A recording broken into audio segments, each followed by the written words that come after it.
मेरा सभी से सवाल है, आप में से कितने जनों को सही में संविधान मालूम है? यह संविधान, यह कॉन्स्टिट्यूशन सही में कितने जनों को मालूम है और उसके बाद में कितने जनों को समझ में आया है? बहुत बड़ा सवाल है मेरा। हम सिर्फ इतना जानते, कोई लोग बोलते कि हमको समानता का अधिकार दिया है, कोई बोलते भेद भेद नहीं करने चाहिए, हम उस बेस पे बोलते, कोई बोलते रिलीजियस के अधिकार है, हम उसके आगे जाते हैं। पर सही में संविधान क्या बोलता है? जब हम आर्टिकल 14 की बात करते हैं, समानता की, समता की बात करते हैं, तो इक्वलिटी बिफोर लॉ की जब बात करते हैं, तो सबसे पहले बात आती है, जो आपको मालूम, आपको इतना ही मालूम है कि सबको समता का अधिकार दिया, पर क्या दिया है? The state shall not deny to any person equality before the law और the equal protection of the laws within the territory of India. विधि के समक्ष राज्य, भारत के राज्य क्षेत्र में किसी व्यक्ति को विधि के समक्ष समता से या विधियों के समान संरक्षण से वंचित नहीं करेगा। यानी क्या? हर इंसान को सरकार के साथ सभी समानता से देखेंगे, वो एक समान रहेंगे, और साथ ही में सरकारी कानून भी किसी को अलगाववादी नहीं बनाएंगे, अलगाव नहीं रखेंगे, मैं अलग हूँ तू अलग है, ऐसा भेद नहीं करेंगे, यानी प्रोटेक्शन देंगे कि सबको कानून एक जैसा ही मिलेगा, सबको कानून एक जैसा मिलेगा। जब मैं भेद की बात करता हूँ, आग्रह आता है डिस्क्रिमिनेशन वाला क्लॉज, प्रोहिबिशन ऑफ डिस्क्रिमिनेशन, सब हेडिंग पढ़ लेते, आगे पढ़ते ही नहीं है। Prohibition of discrimination on grounds of religion, race, caste, sex और place of birth. The state shall not discriminate against any citizen on grounds only of religion, race, caste, sex, place of birth or any of them। राज्य किसी नागरिक के विरुद्ध केवल धर्म, मूल वंश, जाति, लिंग, जन्मस्थान या इनसे किसी के आधार पर कोई विभेद नहीं करेगा। धर्म पे भी विभेद नहीं है, मूल वंश पे भी विभेद नहीं है, जाति पे भी नहीं है, लिंग पे भी अलाउड नहीं है, जन्म स्थान के आधार पर भी अलाउड नहीं है। जन्म स्थान बोले तो ठीक है, आपको धर्म की बातें समझ में आती होंगी, मूल वंश, जाति, लिंग। जन्म स्थान बोले तो क्या? What is place of birth? Place of birth मेरे हिसाब से तो भी it includes both biological as well as geographical.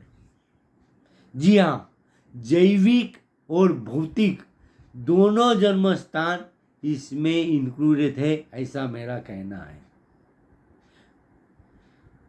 जैविक बोले तो क्या?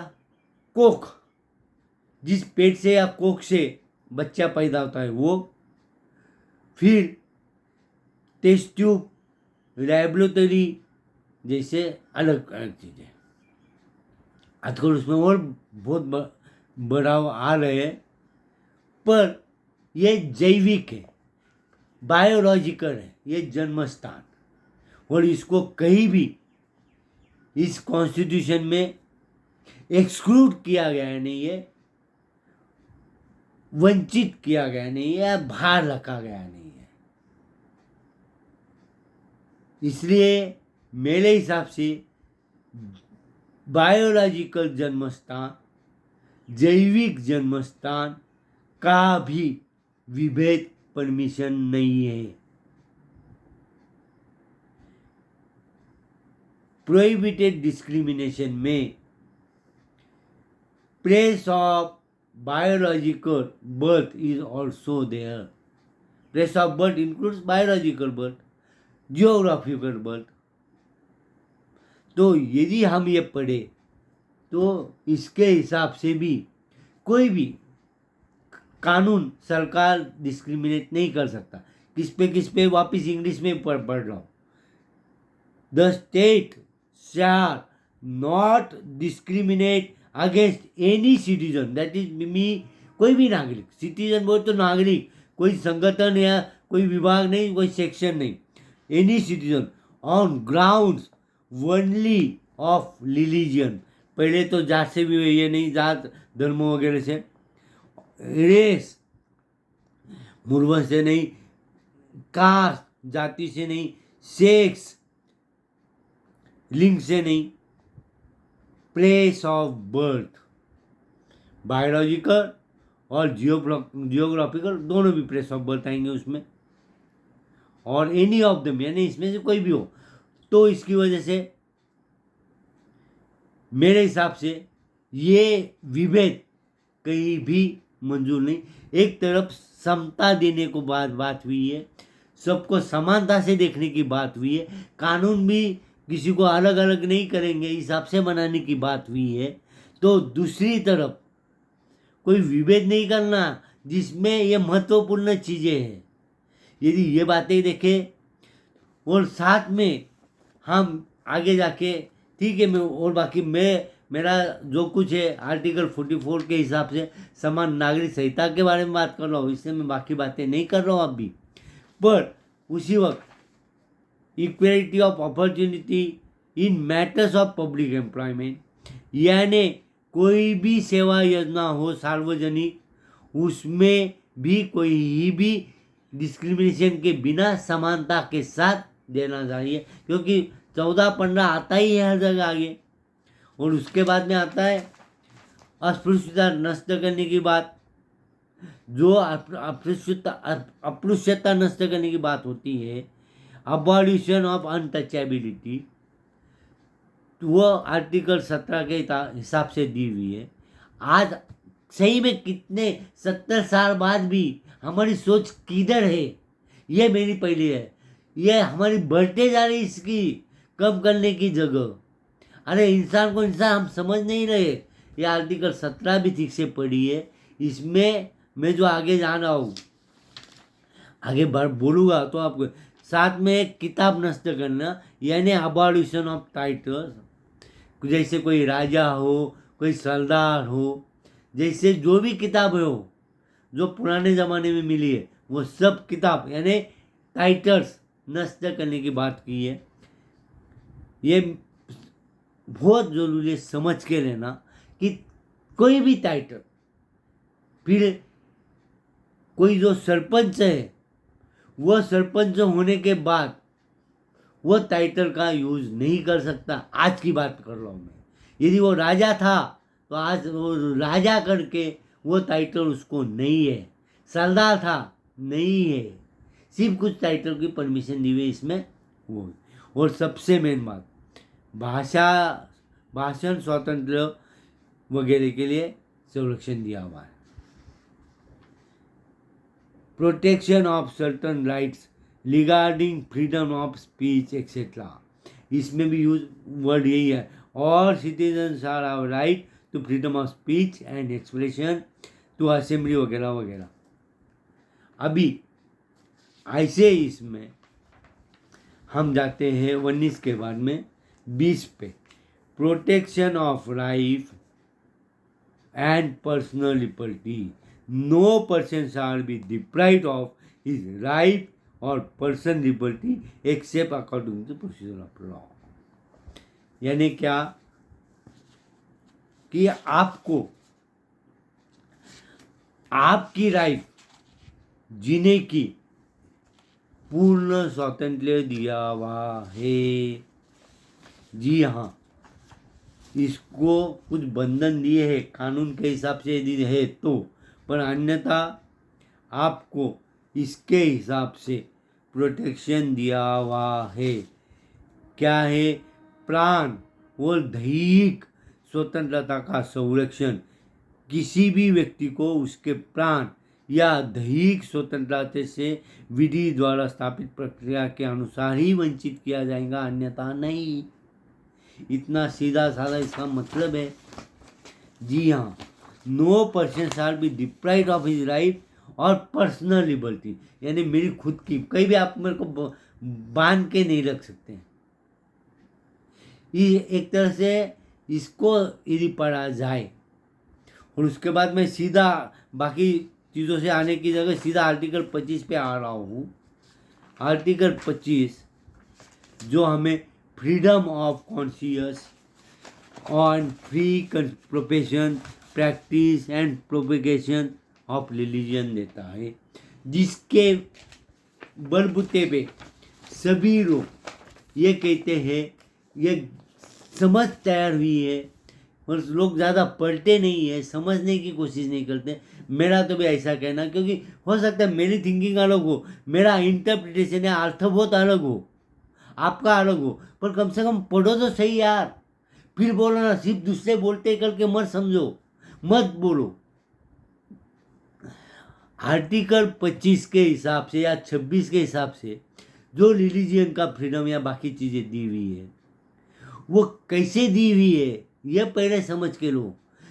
किधर भी ये नहीं कहता कि आप किसी के पेट से, कोख से, टेस्ट ट्यूब या कोई भी बायोलॉजिकल सोर्स से पैदा हुए हो, या अन्य सोर्स जियोग्राफिकल सोर्स से हो, तो भी आप वही रिलीजन पढ़ोगे जो आपके पूर्वजों का। ऐसा नहीं है। ये कहता है क्या, यदि आप ठीक से पढ़ो तो समझ में आएगा। मेरा तो भी वही ख्याल है। Subject to public order, it's okay, morality and health, ये तो बातें ही है। उसके साथ and to other provisions of this part, ये पार्ट में यानी फंडामेंटल राइट्स, मूलभूत अधिकार के पार्ट में जो बातें लिखी है, उसको उसके अधीन रहकर आपको रिलीजियन का अधिकार दिया है। क्या अधिकार दिया है? अंतःकरण की स्वतंत्रता का और धर्म के अबाध रूप से मानने, आचरण करने और प्रचार करने का। पर कई भी मैंने जितना संविधान समझने की कोशिश की है, उसमें कई भी कोई भी व्यक्ति जन्मतः कोई भी जात से नहीं होता, कोई भी धर्म से नहीं होता, उसको जात लागू नहीं होती, वो धर्म लागू नहीं होता, ऐसा मेरा तो भी कहना है। क्योंकि सबसे पहले मैं वापस जा रहा हूँ आर्टिकल 15 क्या कहता है? आर्टिकल 15 नो डिस्क्रिमिनेशन, यानी discrimination is prohibited regarding apart from religious etc etc sex etc etc even place of birth। और जब जैसे मैं कह रहा हूँ प्लेस ऑफ बर्थ दोनों आते, बायोलॉजिकल भी आते, जियोग्राफिकल भी आते। बायोलॉजिकल मैंने जैसे बोला कोख आती, पेट, साथ में लैबोरेटरी आती है, टेस्ट ट्यूब आता है, क्योंकि यहाँ से भी जैविक जन्म होता है। तो ये जैविक जन्म वाली जगह है, जन्म स्थान है, जन्म इधर से जन्म स्थान होता है। ये बायोलॉजिकल जन्म स्थान हम भूल नहीं सकते। सिर्फ क्षेत्र की बात नहीं करनी है, सिर्फ जियोग्राफिकल बात नहीं करनी है, हमें प्लेस ऑफ बर्थ में ये चीज़ें समाविष्ट होती है। ये समझ के जाना। और इसमें स्पेसिफिकली लिखा है, क्यों लिखा है ये सवाल आता है फिर। उपबंधों के अधीन रहकर करना है, यानी 14, 15 आए, 21 आए, उसमें चॉइस आ गया कि मुझे चूज करना है। जब मैं मैच्योर हो जाऊं, समझदार हो जाऊं, मुझे चूज करना है कौन सा यूज करना है। ये मेरे पे ठहराना है। कोई मुझे जबरदस्ती डाल नहीं सकते कि मैं इसके पेट कोख से पैदा हूँ या ये टेस्ट ट्यूब से पैदा हो या ये क्षेत्र से पैदा हो करके मैं ये व्यक्ति हूँ। नहीं, रिलीजियन ऐसा नहीं होता है। मेरे को चॉइस दी गई है कि मैं किसको चूजूं। मेरे चुनने का अधिकार मेरे पास दिया गया है। इसलिए कोई भी व्यक्तिगत हिसाब से हम कानून बोलते हैं, व्यक्तिगत कानून, वो इस आर्टिकल 13 के हिसाब से सही भी नहीं है। आपको आर्टिकल 13 क्या है यही मालूम नहीं होगा। आर्टिकल 13 के हिसाब से ये फंडामेंटल राइट्स के जो खिलाफ जाता है, ऐसे कोई भी कानून गलत ही नहीं, शून्य है। आप पढ़ो ना यार, मैं भी पढ़ रहा हूँ। मैं ये नहीं कहता कि मुझे समझ में आया है बहुत ज़्यादा। अभी मेरे को इसकी तकलीफ हो रही करके मैं समझ के लेने की कोशिश कर रहा हूँ, ये भी बात सही है।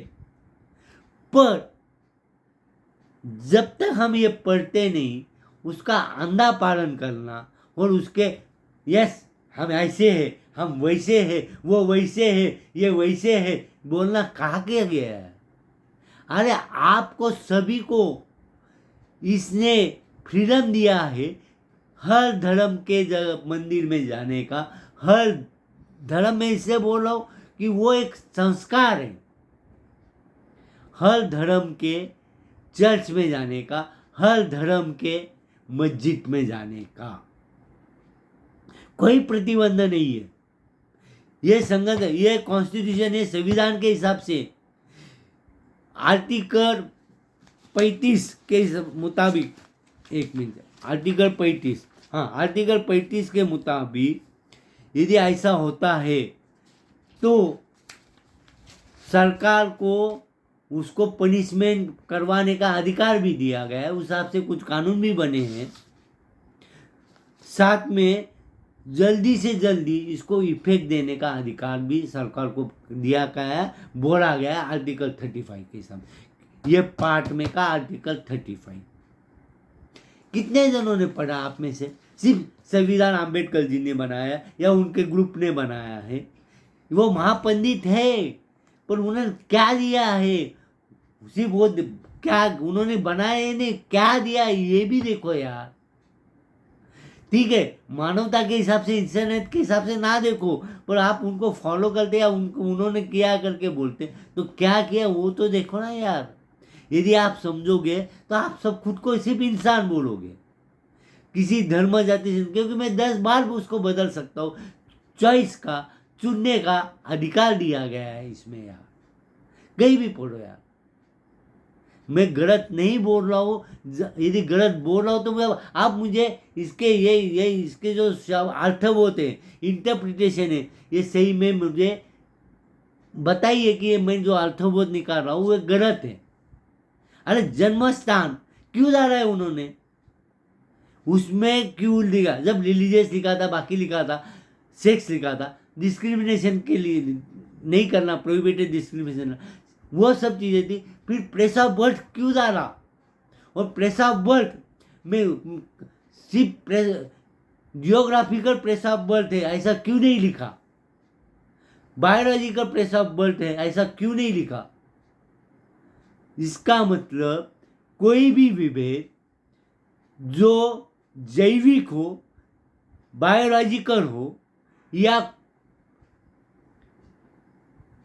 जियोग्राफिकल हो, भौतिक हो, वो विभेद भी परमिशन नहीं है। और आर्टिकल 35 के हिसाब से ये ऐसा कोई भी विभेद किए बिना कानून लाना है। और आर्टिकल 35 और आर्टिकल 13 का यदि संविधान में की बात करें तो ये सब व्यक्तिगत कानून मेरे हिसाब से तो भी सुनने यार। और मेरे को व्यक्तिगत कानून ने, मैं आपसे बात कर रहा हूँ, इसको जब आप समझोगे तो आपको समझेगा कि यार मैं जन्मता ही किसी एक चीज के लिए लागू नहीं करवाया जा सकता हूँ। आर्टिकल 21 मेरे को उसको लिए सपोर्ट भी कर रहा है। और फिर भी हम आर्टिकल 44 जो इंसानियत अधिकार के साथ इंसानियत मूल्य तत्वों के आधार पर समान नागरिक संहिता देने की बात करता है, 70 साल से हम क्यों से दूर है? जबकि आर्टिकल 37 क्या कहता है? फंडामेंटल गवर्नेंस और ड्यूटी जल्द से जल्द इंप्लीमेंट करनी चाहिए। फंडामेंटल गवर्नेंस और ड्यूटी का यही मतलब है, पर हम उससे भाग रहे हैं। 70 साल से हम भाग रहे हैं। क्यों भाग रहे हैं यार? क्यों? आपको समझ में नहीं आ रहा है कि हम इंसान नहीं रह रहे, हम अलग अलग भागों में बांटे गए यार। और बांटने वाले जो उनको फायदा हो रहा है वो बांटे जा रहे हैं, उनको मुनाफा हो रहा है वो बांटे जा रहे हैं, पर हम इंसान उसमें पीछे जा रहे हैं। इंसान करके पीछे जा रहे हैं यार। इंसान करके जीने के लिए तो भी कोशिश करो ना यार। मेरा इतना ही कहना है कि आप जितनी कोशिश करोगे उतना अगली पीढ़ी को, अगले बच्चों को अच्छा भविष्य मिलेगा। और वही हमारे सही भविष्य है, वही हमारे सही भविष्य है।